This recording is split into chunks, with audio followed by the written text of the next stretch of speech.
અંકલેશ્વરના બાકરોલ ગામ નજીક ઉકાઈ કેનાલમાં જોખમી રસાયણયુક્ત પાણી ઠલવી દેવાના મામલામાં 5 આરોપીઓની ધરપકડ કરી કાયદેસરની કાર્યવાહી હાથ ધરાઈ।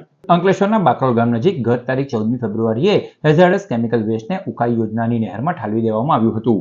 આ બાબતમાં પોલીસે આરોપીઓનું ઇન્ટ્રોગેશન કરતા લુકમાન અબ્દુલ વહાબનું નામ સામે આવ્યું હતું। તેના કહેવાથી તેણે અંકલેશ્વર જીઆઈડીસીમાં ખ્વાજા ચોકડી નજીક પ્લોટ નંબર 4616 પર આવેલ ક્યુબી લેબ પ્રાઇવેટ લિમિટેડમાંથી રાસાયણિક પાણી ભરેલા 25 લીટરના 200 ડ્રમ કંપનીમાંથી આઈસરમાં ભરી લાવ્યો હતો અને ડ્રમ બાકરોલ નજીક રાત્રિના અંધારામાં કેનાલમાં ખાલી કરી દીધા હતા। અંદાજે 5000 લીટરનો રાસાયણિક કેમિકલયુક્ત પાણીનો જથ્થો ઠલવાયો હોવાની કબૂલાત કરી હતી, જેના આધારે પોલીસે ક્યુબી લેબ પ્રાઇવેટ લિમિટેડના સંચાલક કૃપેશ ગોરધન પટેલ, ચિંતન જગદીશ ચૌહાણ અને વેદાંત પ્રવીણ શાહને પણ ઝડપી પાડ્યા હતા।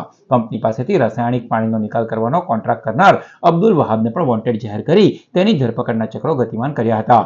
આ મામલામાં પોલીસે સહ અપરાધ માનવ વધનો ગુનો પણ દાખલ કર્યો છે, જેની અંદર મુખ્ય 5 આરોપીઓ આપણને પકડવામાં આવેલ છે। જે 5 આરોપીઓમાં કૃપેશ પટેલ, ચિંતન કુમાર ચૌહાણ તેમજ વેદાંત શાહ કે જેઓ ક્યુબી લેબ્સ પ્રાથમિક લિમિટેડ કે જે અંકલેશ્વર જીઆઈડીસીની અંદર આવેલ છે તેમાં નોકરી કરે છે, તેમના દ્વારા અબ્દુલ વહાબ કરીને એક વ્યક્તિ છે જેમને મદદ લેવામાં આવે છે આ એકવિયસ વેસ્ટના નિકાલ કરવા માટે।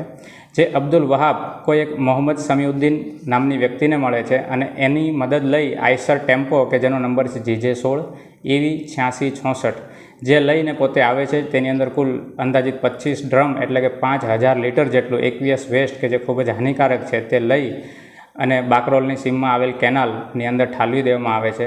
જે પાણી માણસો પણ ઉપયોગમાં કરતા હોય છે, જેના કારણે તે ખૂબ જ અતિ ગંભીર છે।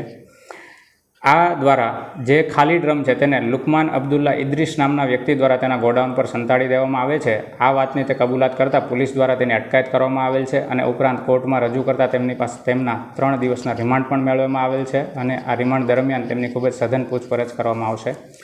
આ ઉપરાંત રેન્જ આઈજી શ્રી સંદીપસિંહ સાહેબ તેમજ ભરૂચ એસપી શ્રી મયુર ચાવડા સાહેબ દ્વારા એક સ્પષ્ટ સૂચનામાં આપવામાં આવેલ છે કે જિલ્લાની અંદર આવેલી આવી તમામ ઇન્ડસ્ટ્રીઓ ઉપર પોલીસ દ્વારા ચાંપતી નજર રાખવામાં આવશે અને આવી કોઈપણ ગુનાહિત પ્રવૃત્તિ જો અગર ધ્યાને આવશે તો તેમના ઉપર કડકમાં કડક કાર્યવાહી કરવામાં આવશે।